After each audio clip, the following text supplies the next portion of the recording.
আওয়ামী লীগ সরকারের পতনের পর রাষ্ট্র সংস্কারের যে দাবি উঠেছিল, সেখানে হাসনাত আবদুল্লাহর এই মন্তব্য এক নতুন আলোচনার জন্ম দিয়েছে।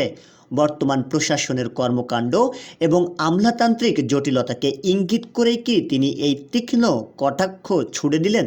বক্তব্যের নেপথ্যে যা লুকিয়ে আছে, হাসনাত আবদুল্লাহ হয়তো বোঝাতে চেয়েছেন ব্যক্তি হাসিনা ক্ষমতাচ্যুত হলেও তার তৈরি করা ফ্যাসিবাদী প্রশাসনিক কাঠামো এবং সিস্টেম এখনও বহাল তবিয়তে রয়ে গেছে।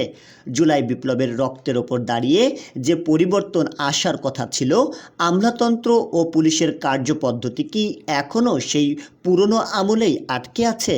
ফ্যাসিবাদ কেবল একজন ব্যক্তির নাম নয়, এটি একটি পদ্ধতি। এই পদ্ধতির আমূল পরিবর্তন না হলে বিপ্লবের মূল উদ্দেশ্য কি সফল হবে? এই বক্তব্যের মাধ্যমে হাসনাত আবদুল্লাহ কি বর্তমান অন্তর্বর্তীকালীন সরকারকে সংস্কারের গতি বাড়ানোর তাগিদ দিলেন, নাকি এটি একটি বড় ধরনের রাজনৈতিক সংকেত? আপনার মতে 5 আগস্টের পর কি সত্যিই হাসিনার সিস্টেম দেশ থেকে চলে গেছে? হাসনাত আবদুল্লাহর এই বিশ্লেষণের সাথে আপনি কি একমত? কমেন্টে আপনার যুক্তি দিন এবং এই সাহসী বার্তাতেই সবার কাছে পৌঁছে দিতে শেয়ার করুন।